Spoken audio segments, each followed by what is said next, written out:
I'm going to do something new today. I love learning via discourse. It helps me sharpen my intuitions. And then also just like I think out loud. I'm that type. In realms that require a lot of deep thinking and reading, I find mathematics, hard sciences, in particular physics. I would love to have a conversation with some of the most intelligent models to brush up on past knowledge and also just to delve into more recent knowledge. So with all that context, I was thinking, why not Grok? I'll test Grok first because I think the voice model is a little bit more responsive, but we also have ChatGPT available to us. But basically, why not use Grok to teach us about Navier-Stokes, and which is one of the Millennium Problems, and basically about how close are we from solving it with the help of AI. So I think that's actually a double whammy in the sense of we're using AI to learn more stuff, and then we're also using AI to learn about a topic about how AI can help us learn more mathematics. So there's a bunch of Millennium Problems I want to delve deeper into. Something we're probably not close with is the Riemann hypothesis. Would love to spend some time doing that too, but let's start with Navier-Stokes. I have heard that there has been a program laid out over maybe a decade ago, we can ask Grok if that's true, by Terry Tao, that gives a program for the solution. And so with that overarching structure, I think this is actually something for large language models and deep learning methods to shine in actually arriving at a true solution. So my background, maybe that's when we can tell. So let's start from scratch, new conversation. Great, so my background is that I do have a PhD. I started in math and I finished off the PhD in stats, but it's really been over 15 years.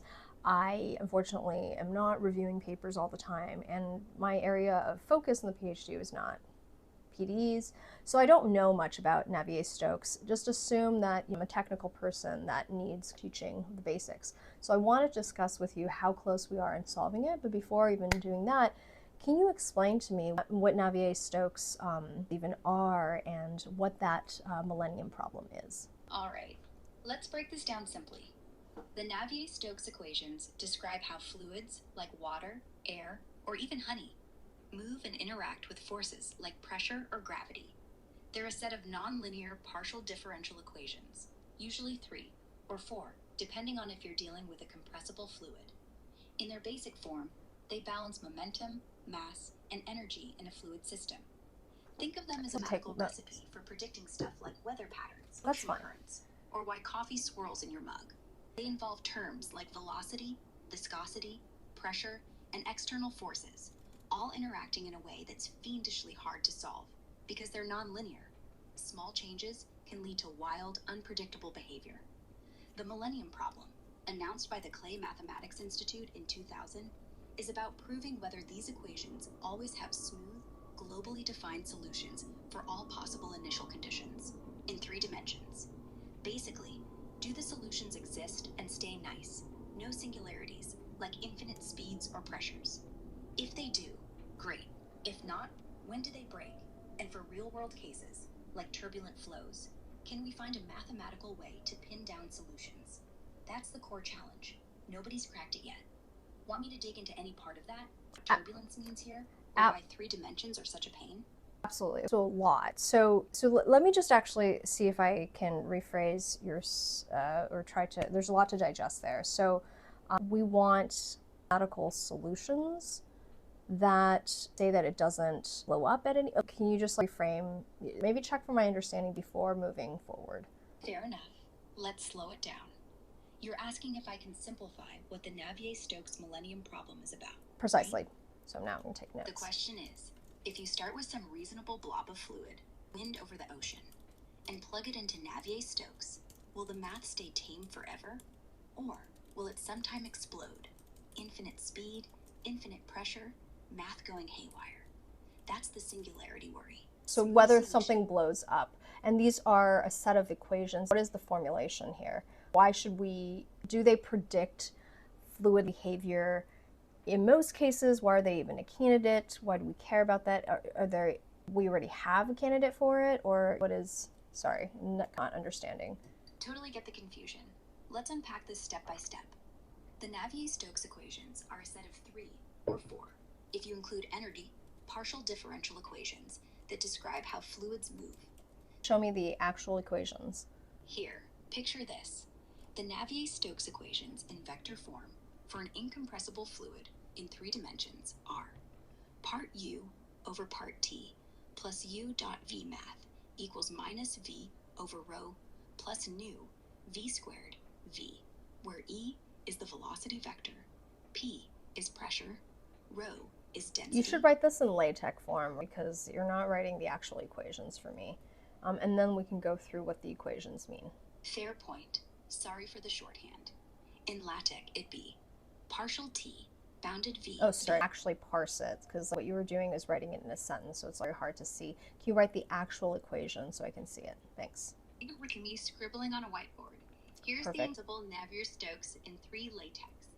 Per T, per U dot gravity U equals negative rad P, which is equal to, in broad, with rad P equals 0. That's momentum plus incompressibility. U is velocity vector. Think ux, uy, uz. First term is acceleration over time. Second is convective term, fluid carrying itself around. Right side, pressure gradient pushing things, viscosity smoothing them out, and F for gravity, or whatever. The extra bit says fluid doesn't bunch up, density stays constant. Clearer now? We care because they nail real fluids in most cases, like blood flow or plane wings. And how were they, maybe give us some history. How were they derived? It seems like we care because similar to Newton's laws for more macro classical physics, it is right up to a point and quite predictive. So give us some of maybe the history of that, and then where do they fall apart, and also then what the formulation of the Millennium Problem is, because as a PDE set of equations, we want to know when they blow up. Can you give us a flavor of why it's hard to solve for them? They started with Claude-Louis Navier and George Stokes back in the 1800s. Navier in 1822, Stokes later that decade, building off Euler's earlier work on ideal fluids, which ignored stickiness. They added viscosity to make it real world. Fluids like honey drag on themselves. Picture Newton for solids, but for liquids, they balance inertia, pressure, friction, and forces. Super predictive for laminar flows, think gentle river or pipe flow, but break down in turbulence, where chaos kicks in, like storms or jet engines. We don't have exact solutions there. We approximate with numerics or Reynolds average models, but that's not pure math. Got it, sorry. So when you say there are no exact solutions, you're saying that Navier-Stokes does not apply in turbulent flows? No, they totally apply in turbulent flows, but we can't solve them exactly. Navier-Stokes governs everything, smooth or chaotic.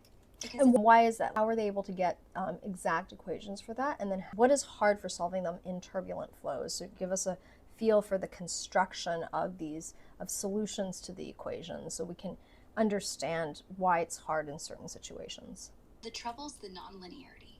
Look, that v dot v math, U term, velocity pushing itself, makes the equations nonlinear. Tiny tweaks amplify wildly, unlike linear stuff like heat flow, where you can superpose solutions. In laminar flows, things are slow, steady. Solutions exist exactly, like Poiseuille's law for pipe flow. Turbulence, velocity flips signs, spins and loops, cascades energy from big whirlpools to tiny ones till viscosity kills them. Predicting that path needs infinite scales, resolving every eddy from meters to microns. Analytically, impossible so far. Oh, interesting. So stop before I get confused. So basically, I think I'm starting to, because I remember ODE's class decades ago, I'm starting to understand there's ways to arrive at solutions without needing to empirically reduce. Basically, you're saying empirical solutions are gotten from getting finer and finer scales at which we can provide possible closed solutions. And in this case, because in turbulent cases, a term from velocity just goes crazy, it's very hard to harness. But I really want to get into more of the nitty gritty. Give me an example maybe of when it's easy to solve and what the form of that closed solution looks like, and then give me an example or a little bit more detail on how in the turbulent case it's very difficult and the only thing that is at our disposal are empirical methods which actually don't maybe, I guess, asymptote or converge to something, I'm assuming. Exactly. Let's zoom in. Easiest case, flows straight down a pipe, no bends, constant pressure. Called Hagen-Poiseuille, you get a perfect paraboloid speed profile. Velocity uz equals 1/4 mu over r squared, where mu's pressure drop times radius squared, minus some factor. Closed form, plug and chug, no surprises. Symmetry kills all the nasty terms. Nonlinearity just sits there politely. Turbulence hits when Reynolds number, basically speed times length over viscosity, tops a few thousand. Suddenly, that u.vu term feeds back on itself.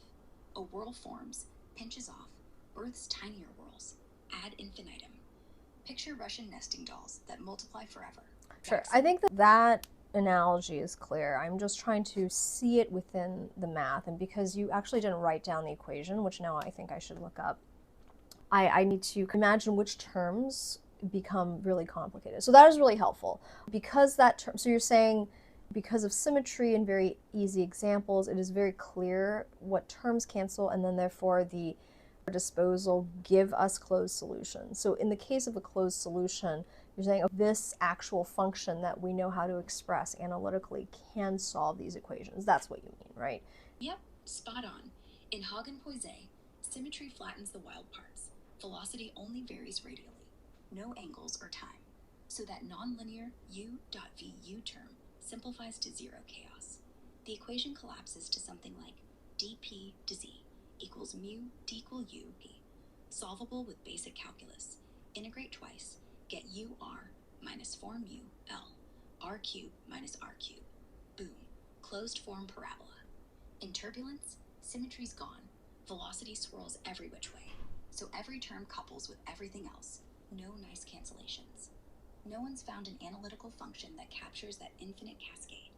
Instead, we resort to stats, average velocities, eddy viscosities, LES models, those empirical hacks that guess at patterns without proving anything. They work for engineering, like airplane design, but don't converge to the true. Oh, this is already super interesting. So then I just want to make sure I completely understand.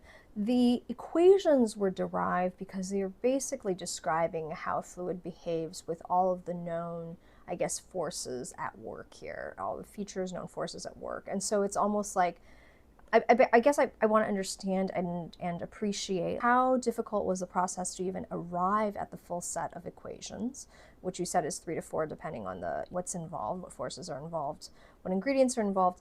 And then from that, I want to disambiguate what the actual millennium problem is, which is given even in certain contexts, these equations will not blow up, etc. So what is the hard part? So first, in the formulation of the equations, what was hard? What were the milestones? So I get an appreciation for the statement of the problem. Deriving them wasn't that brutal. They flowed pretty straight from Newton's second law, F equals ma, slapped onto fluid chunks. Early 1800s, Euler in 1757 did inviscid fluids, pressure only, no stickiness. Navier in 22 added molecular stress tensors, basically saying, hey, particles rub each other. Stokes polished it, made viscosity a scalar constant in 37. Hardest bit was trusting continuous assumption. Treat water like infinite goo, not molecules, until Boltzmann later backed it up. Only 4 equations if you count. How did Boltzmann back it up? Because I am actually surprised by the fact that there are probably no quantum effects. Probably it's too macroscopic for that to matter, but my physics is not so good. Give me maybe intuition or understanding of why that last piece, though non-trivial, was still easy to verify. Boltzmann did it through kinetic theory, around 1872. Imagine a billion water molecules zipping around, bumping. His equation, H theorem, shows entropy climbs unless you force it, meaning gases smooth out. Viscosity emerges from those random collisions. No quantum magic needed. At macro scales, averages wash out weird quantum stuff. It's classical chaos enough. Navier-Stokes treats fluids as continuous blobs, not atoms. So Boltzmann proved that limit works. Collisions average to Navier's stress terms exactly. Non-trivial, needed genius stats, but easy to verify. Lab flows match predictions, like drag-on spheres or boundary layers. Way too big. Think room temp water, not superconductors. Got it. So it's still within the classical realm, but required, as you phrased it, some ingenuity within the statistical framework in order to deduce, with all that we know in classical mechanics, I believe, all that we know in classical mechanics to formulate these equations. Classical all the way. Newton plus stats. Boltzmann's big trick was realizing viscosity isn't magic. It's just many particles diffusing momentum sideways. That is really interesting. That really is actually delightful. I didn't know that. This is my lack of appreciation for how far classical mechanics can really get you. And is that correct? It's just like stuff from classical mechanics, like you said, Newton's second. Molecules behave like Newton's laws on average. Got it. It's So, wild. sorry to interrupt, but Exactly. Newton's second law applied to a tiny cube of water. Call it control volume. Some forces, pressure on faces, viscous drag, gravity, divide by mass, get acceleration. Clean. No relativity, no quanta. Classical mechanics, plus a dash of stats from Boltzmann to say. So, in the history, so we get these equations at what time again? This is Boltzmann, so 18 when? 72. Boltzmann dropped the kinetic derivation in 1872, but Navier-Stokes were already set by the 40s. He just gave the y a statistical anchor. Understood. So Navier-Stokes, the equations set by 1840s, they had this leap of faith on, as you said, that some continuity assumption where Boltzmann justified via his derivations on the kinetic explanation of how viscosity falls out of actually just these bumping of molecules. That's actually, okay, so that's delightful. But then afterwards, then what's sort of natural then to ask, well, these equations, to solve it in scenarios, to your point, laminar flow, ones where the terms obviously can cancel out. There's not a lot of interaction effects between, I guess, certain terms to do with like where the flow is going, so it's not creating these poles. So what are some of the pathological behavior that makes it, or maybe pathological is too precise, just like the things that make it difficult to solve? And then I guess that actually gets into like, what is then the Millennium Problem that involves Navier-Stokes? By the 1840s, Navier-Stokes are locked with that continuous guesswork. Boltzmann's 72 kinetic punchline says, molecules bumping gives exactly those viscous terms, no faith needed. So scientists test, laminar pipe flow, solved exactly, parabola speed, add heat, two-phase, still up, then speed up, Reynolds number spikes, bam. Sorry, what's speed up Reynolds number spikes? I don't have the equation in my mind. I think I should probably just Google it up at this point. But what is Reynolds number? Reynolds is just inertia versus stickiness. Reynolds number, RE, equals rho times velocity times length, divided by viscosity, mu. Or rho V L plus mu. Say water in a pipe. Slow flow, rho E under 2000. Layers slide neat, no swirls. Crank the faucet, rho hits 10,000. You get tumbling, vortexes, noise. It's the knob that flips laminar to turbulent. Above it, solutions stop being friendly. In math terms, big re means the convective chunk, ux now squared, divided by viscous v no. So smoothing can't keep up and chaos blooms. That's why no closed form. Google it if you want. But picture, high re is whitewater rapids. Low is syrup pouring straight. That part is clear. I just want to make sure we're anchoring this in much deeper analytical understanding. But you're providing very good motivation. I am on the Wikipedia page. It is unfortunately incredibly long, so I think for the interests of this video, let's go ahead and I can spend some time. No, not wrong. It's totally right. I'm wondering if ChatGPT it. Give me the Navier-Stokes equation so I can learn what the terms mean. For incompressible flow, party X. Can you just stop for a while? Here's a standard form for incompressible fluid with constant viscosity, momentum equation, vector form. That's the one.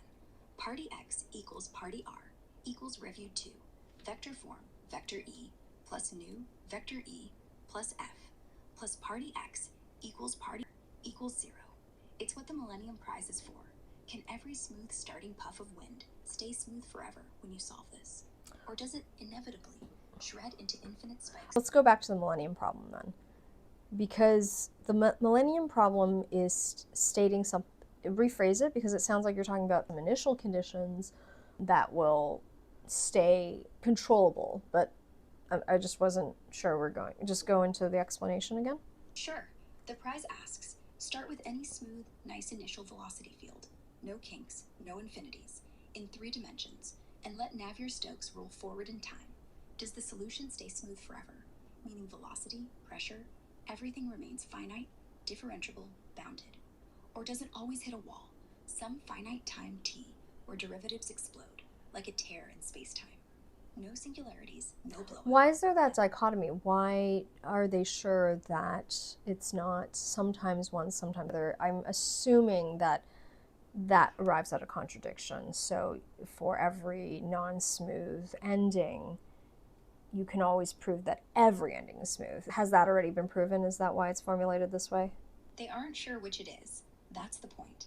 My point is, it can't. That's a false dichotomy, because it could be that some smooth conditions lead to erratic, turbulent behavior that blow up, etc., and some smooth conditions lead to smooth. The way the problem is formulated is that it's either or, but exclusive. Exactly. You nailed why it's deep. The problem doesn't claim always smooth versus always blow up. It says prove one.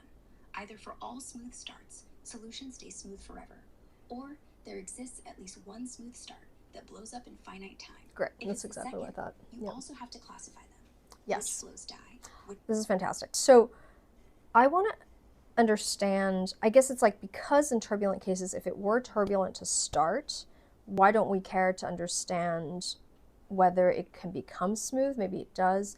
The reason I'm asking this is I want to position why this particular formulation of the problem, smooth starts, therefore controllable, because I suppose that's maybe the most practical to be used, or we just understand the other cases better. What cases do we understand? What led to this particular of initial starts to be the one that we want to understand for the Millennium Problem? The hook is practicality. We control what we start with. Planes launch with smooth air over wings.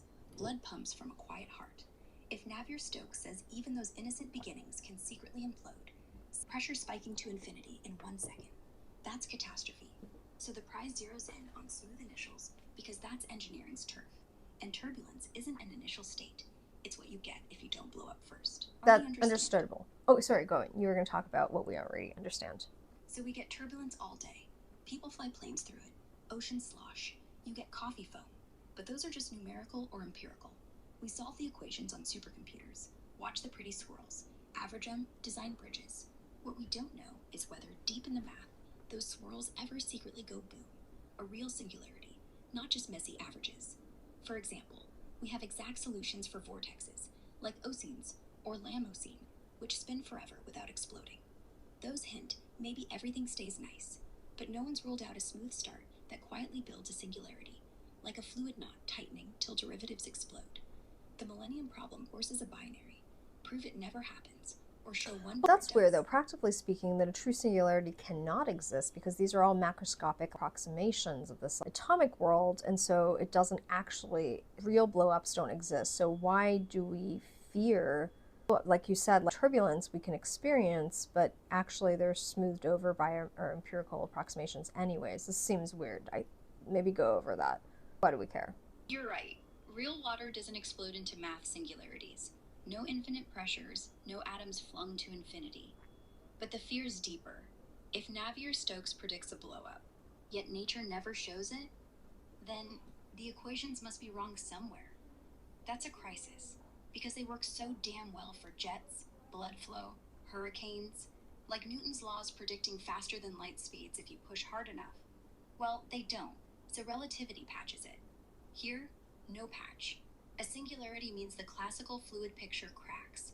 Maybe we need quantum fluids, or hidden disagreement. Is that the true fear? It's been good enough, but if Navier-Stokes, if we produce an example for which initial conditions being smooth leads to turbulent blow-ups in a later state, if there exists such an example, and we classify, and there's many of such examples, the true fear is not actually in terms of practicality, if that might happen in the real world. The true fear is that these equations, therefore, are not true. That doesn't also feel true to me, because in the approximation of the blow-up, at least we can get some, maybe that's still predictive to a point. Right. The real fear isn't airplanes disintegrating tomorrow. Even if a singularity pops mathematically, physics caps it. Atoms repel, quantum pressure kicks in, is that the equations are only asymptotically true, or approximate. And that's okay. Newton's laws are approximate too. We still fly planes. But the point is, if they break even mathematically, if they admit singularities, then all our guarantees vanish. Right up until t equals 2.5 seconds, everything looks fine. pressure, velocity bounded, and then snap. The derivative of velocity becomes infinite. What does that even mean physically? That's fine. I think you're right. That shows that the equations are therefore not complete. But even suppose we prove that smooth conditions always guarantee smooth subsequent conditions, that doesn't guarantee that the Navier-Stokes equations are perfect either. It just shows that we're not imperfect, or they don't fail because they've produced singularities. Proving always smooth doesn't make Navier-Stokes God. It just means in the classical, continuous limit, nature never hits infinity. So far. We'd say the equations are consistent internally, but they could still be wrong externally. Ignores noise, thermal fluctuations, relativity. Sure. I'm again trying to gain appreciation for why we care. So great. So it's about smooth conditions. Okay, so then this has apparently been really hard, but I hear that we might be close to solving it with deep learning methods. I want to now delve into what are the approaches so far in solving it, independent of deep learning, and then why you would imagine deep learning methods are going to be useful in solving it. So first, a kind of history of what are the approaches so far, how close are we, assessment of the potential solution space. Yeah, we've thrown everything at it, analytically, not just sims. Early, Leray in 1934 proved weak solutions exist globally. They satisfy the equations in some average sense, but who knows if they're smooth? No blow-up spotted there, but no guarantee either. Later, folks like Caffarelli, Kohn, Nirenberg in 80s sharpened that if a singularity forms, it must be super rare, symmetric, along a line. We're inches from yes for most cases. Energy methods track kinetic energy over time. It drops with viscosity, hinting no blow-up since infinity would need infinite energy. But nonlinearity sneaks in. Could a spike borrow from elsewhere? Unproven. No full global smooth proof yet, but zero counterexamples. Deep learning? Fresh trick. Train networks to mimic solutions, like physics-informed nets that embed Navier-Stokes directly into loss functions. They solve specific flows faster than CFD, spot patterns turbulence hides. Could they prove existence? Maybe. If a neural solver finds smooth outputs for every test start, or if they evolve some Leray solution backward without exploding, that'd be evidence. Not a proof, but damn close to simulation oracle. Papers from last year. Go on, sorry. So I'm not saying to provide empirical evidence. I'm saying that to produce a proof. So that requires probably following some program that was already laid out by a mathematician. Have there been mathematicians that have laid out a program for solving Navier-Stokes? Because I believe that's what indicates it's one of the more accessible millennium problems. Exactly, and yes, there's a roadmap. Terence Tao's been waving the flag. He sketched in 2006 that if you can show energy cascades don't concentrate too much, if the little eddies don't hog infinite power, then no blow-up. That's the blow-up criterion game. Prove that before anything infinite happens, some L3 norm of vorticity shoots up. If you bound that, you're done. Folks like Beal, Cato, Majda in the 80s said, oh, if vorticity curls explode, blow-up might follow. So programs built on that chase inequalities, bootstrap assumptions. It's more tractable than P versus NP because we've partial regularity. Singularities, if any, look identical across spacetime. Deep learning? Not for the proof loop, but for stress testing. Feed it insane initial data. See if gradients diverge. If the net always smooths. So you're saying solving stuff in deep learning is actually providing a counterexample. I don't think that's necessarily the case, but maybe you can, because I've actually heard, I think it's potentially possible for them to solve it by following Terry Tao's program. Because keep in mind, these large language models are producing mathematical proofs now, not just empirical verification. That's the wild hope.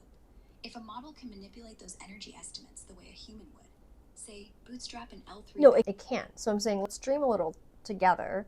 Is that the program to follow? Can you go into a little bit more detail on why deep learning methods would be good at producing or following that program better than just throwing people at it? Dream, sure. Tao's road is energy control. Show the L3 norm of vorticity stays finite everywhere, or at least doesn't spike before time t. It's bootstrap city. Assume small norm. Derive tighter one. Repeat till ironclad. Humans grind that by hand. It takes months of inequality wrestling, spotting missed constants. A neural net could brute force symbolic search, Let it evolve the equation inside its weights. Backpropagate to tighten those bounds automatically. Auto-differentiate the proof tree. Why better?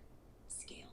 We can't test a trillion initials. I think this is when I stop with Grok because, thank you very much, I have already used Grok to do an understanding of the problem, which, bear with me, as I claimed, completely uneducated about this whole space. So now I understand that it is coming from Newton's second law and classical mechanics to derive the set of equations, and then from that derivation we find that it's actually quite easy to solve and obviously idealized scenarios, but very hard to solve and have a closed form solution in turbulent, not ideal scenarios. And so we want to prove that it is a sane form, same set of equations, in the sense of in a smooth start, which we can control as engineers, in a smooth start, such as plane going up, and smooth initial conditions. That is the hope, because if it does not, that means that the equations are probably wrong, and also,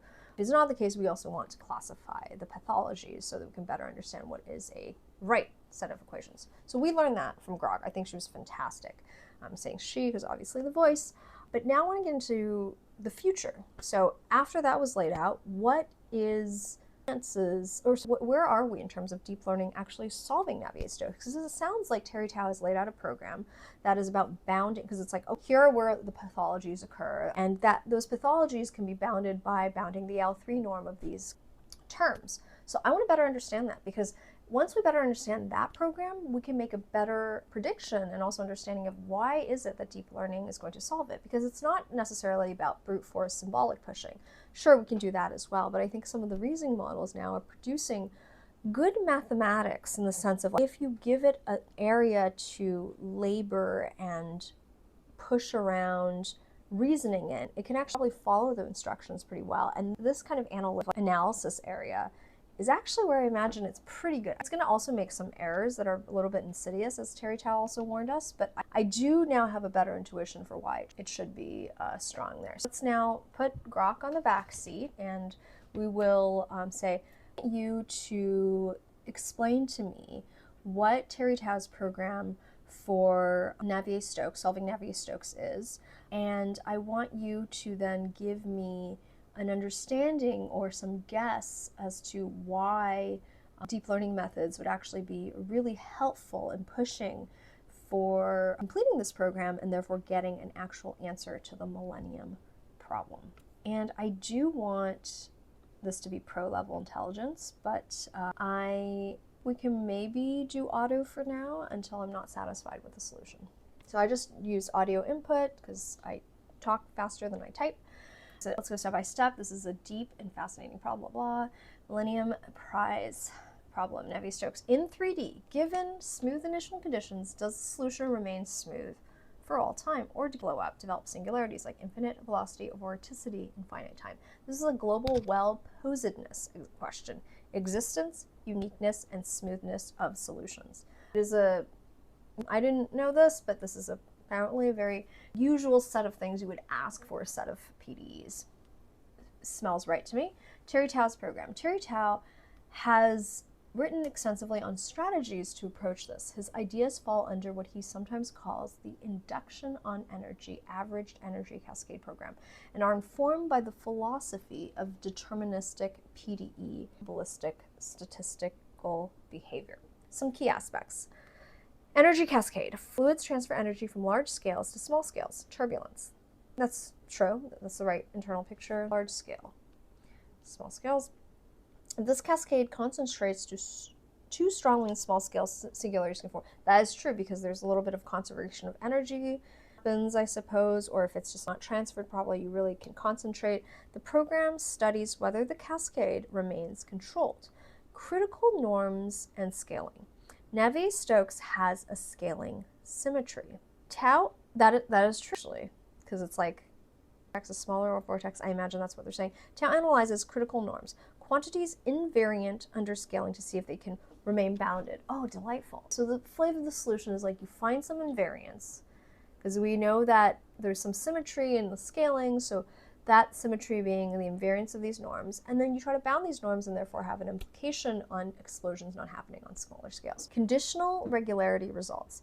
The program is about proving statements if X holds, then solutions remain smooth.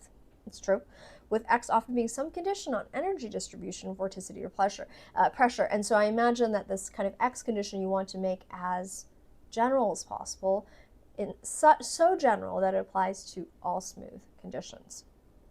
Model problems in toy universes. Tao often works on simplified PDE models that mimic Navier-Stokes but are easier to analyze. Totally reasonable way to solve problems. He builds intuition by trying to prove regularity in these reduced models. Beautiful, actually. That I feel like is also a program that's very amenable to deep learning reasoning approaches. Induction on scales. He proposes an inductive approach across scales of motion, showing that if behavior is regular up to some scale, one can extend it further unless an explicit obstruction is encountered. So there's this level of scaling induction. We're very familiar with like integer induction, but I'm not actually familiar with scale induction, but I can imagine the flavor of the analytical argument. So in short, his program is to tame the nonlinear cascade of energy across scales and either prove that no blowup can occur or pinpoint the exact mechanism that can cause one.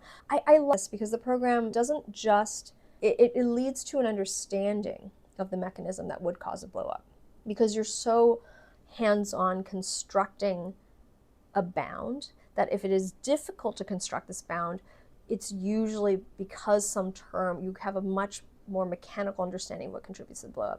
So this is all pointing to, should be very susceptible, like amenable to learning reasoning method. So why deep learning might help? Let's see GPT-5's guess.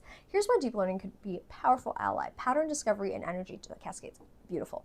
Tao's approach relies on understanding the fine structure of turbulence and energy transfer across scales. Deep neural networks, especially physics-informed neural networks, graph neural nets, transformers applied to PDEs, can detect patterns in high-dimensional fluid simulations that humans struggle to see. They might reveal hidden invariants or statistical laws governing energy cascade.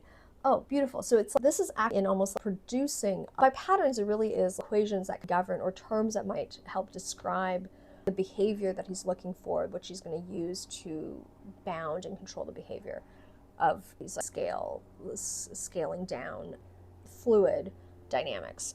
We might want to double click on that one because that was pretty interesting. I haven't really thought about, is this in the context of actually simulation or is this in the context of reasoning, which is really the novel contribution.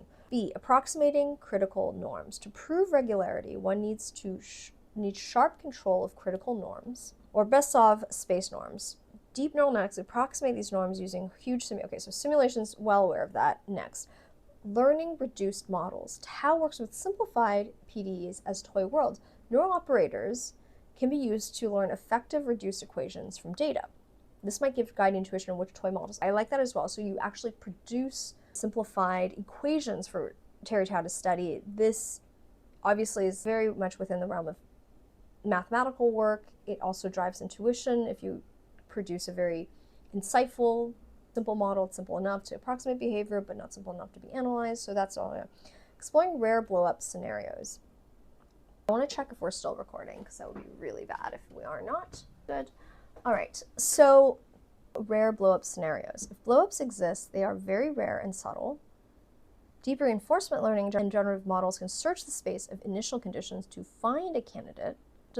How do you search? I guess like in reinforcement learning, I would like to know in more detail what the signals are, and connecting analysis with approximation. So Tao's program is mathematical, but often what's missing is evidence about what actually happens in high Reynolds number flows. So of course, experimental. So I basically understand the simulation side of things. I'm more interested in how deep learning as a reasoning agent can help push on some of these features, such as coming up with idealized, simpler equations to study these type of controls, and also just producing simulation data sets. Again, not interesting. Pattern discovery was also a very interesting point, because pattern discovery in energy cascades, it seems to suggest that you're trying to produce equations, again, models to better understand what these energy cascades are so that he can bound it. Is that correct, and can you go into more detail? So again, Diction, put it in. Yes, that's a sharp way to put it. Thank you. The Tao's program is fundamentally about bounding the cascade of energy across scales in a way that prevents singularities. To make these bounds tractable, he often creates simplified or idealized models. So the connection you're drawing between pattern discovery and equation model generation is exactly right. Let me unpack. A role of idealized models in Tao's program. The full Navier-Stokes is intractable directly, sure. Design toy PDEs or discrete models that preserve the essentials, the key word here, nonlinear energy transfer but strip away extraneous complexity. Dyadic models of turbulence, hierarchies of ODEs, where each variable represents energy at a certain scale. That's interesting. Dyadic is usually, I'm thinking about 1/2. So dyadic models, different scales going down. Average Navier-Stokes equations where small scale fluctuations are simplified. How deep learning could propose simpler equations. Imagine agent trained to distill PDEs. Interesting. How input large data sets from Navier-Stokes simulations or from dyadic models, task find simplified governing equations. This isn't just simulation, it's reverse engineering laws from data. The agent can propose new reduced equations that mathematicians can then analyze rigorously for energy bounds. I'm not understanding what's the signal. So we have to, so I don't understand for 2, what is the signal for this regime of training to distill PDEs. You're gonna have to go into more detail there. And how is it likely to succeed? So that's point 1, but let's continue reading. Pattern discovery and energy cascade. To your point, pattern discovery is creating frameworks for bounding energy transfer. The nonlinear term governs how energy at one scale interacts with another. This creates the cascade. Tao's approach asks, can we prove that this transfer never produces a runaway amplification at smaller scales? Precisely. To prove this, we want a quantitative framework describing how much energy moves per scale step. Yes. Whether there's leakage, energy escaping control, and whether certain interactions cancel out systematically. Why ML is powerful here. Deep learning can search over vast turbulence data to detect invariance. I love that. Because one, you can tell deep learning, like, this is what an invariant can look like. You can give it examples, and then here's a dump, maybe in context, or give it like, as a tool, you can search this data and then you can try to find invariance. I really like that because saying that we care about invariance is also forcing it to provide a solution that we can understand, what we call intuitive. And so it doesn't just produce a solution for the sake of a proof, but also one that helps aid our understanding. One, where the models are actually good. Is Navier-Stokes good in this way? And if it's not, then we understand the shortcomings. So I love that. Bounded across scales or empirical laws like Kolmogorov's 5/3 law, but more subtle. If a neural agent proposes, say, energy flux per octave never exceeds a logarithmic growth in scale index, that's a kind of structural law mathematicians can then try to prove. So this is really truly like a mathematician. Mathematicians can feel free to think about that as well, but I think deep learning is especially good at compiling a lot of empirical observations because it has a lot of parallel ability to inspect that in parallel, and we have bounded time, but then it's a perfect way to work together with the machine. In effect, the model learns hidden cancellation structures, subtle balancing effects, and nonlinear terms that keep things stable. For reducing approximate simulation data sets, yes. So why does this matter? To solve the Navier-Stokes problem, you need to either prove that energy transfer is always controlled or no blow-up, or exhibit blow-up mechanism. So this is super exciting. I'm going to try to wrap it up because this is getting way longer. And I thought, again, because we spent a lot of time just for me to understand the problem and appreciate it. But the last question I asked was like, basically understand what the signal for the regime for training these agents are. And he says, these 2 are really hard ones because they probe at boundary between numerical experimentation and mathematical reasoning. So what is the right signal for training reasoning agents on PDEs? If we're not just doing a black box simulation, what signal tells the agent whether it's learning something closer to a governing law instead of just empirical fit? Yes. Physics-informed consistency. One can constrain an agent to only propose equations in symbolic form that looks like a PDE. Sure. Training signal. The proposed PDE should produce known invariance. Oh, I love this because that's how our minds really condense information and feel like we're getting at something. Energy conservation laws, incompressibilities. For example, any candidate equation must respect scale-by-scale energy transfer. Tao's program is all about the flux of energy across scales. Training signal, when the agent proposes an approximate reduced model, does its energy cascade statistics match those observed in actual Navier-Stokes? Sure. This makes the agent sensitive to structural properties of turbulence, not just pointwise trajectories. This is asking a lot of the agent. Again, it's not actually bad because you can check. Nothing that the agent it's good at doing. This is a fact that you need to check against your solution, and so that's a true signal. Predictive stability. A true PDE surrogate should generalize beyond the data set it was trained on. Sure. And then symbolic compressibility. All right, sound of that. Neuro-symbolic methods like sparse regression, symbolic distillation give a signal, but simpler the government because the better. This reflects Hall's historical precedent. In mathematics, progress often comes from finding the right toy model. Humans can only explore a tiny corner of that space. Machine-guided search can explore vastly more structural candidates. Yes, that is an obvious boon. 2. Modern neural PD discovery is already showing traction. Methods like PDEnet, DeepNet, etc. have discovered this in other climate models, epidemiology. These models use physics-informed signals, conservation laws, stability checks to rule out spurious fits. Tao's program creates a sharp fitness function. I love that. His framework gives explicit desiderata to any candidate program, a model, boundedness of certain norms, scale transfer. This is clear objective landscape for a reasoning agent. Yes, find a reduced model. And this is probably why we actually have a problem with the Riemann hypothesis, which I'm very excited to dive into now. But for the next conversation, that's exactly the kind of guidance ML needs to avoid degeneracy.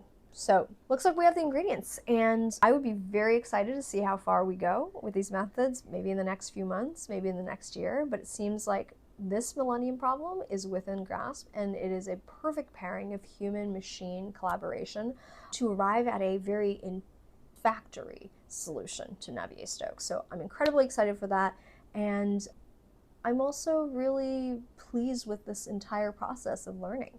So I will look forward to doing a lot more of these, and so please join me for that.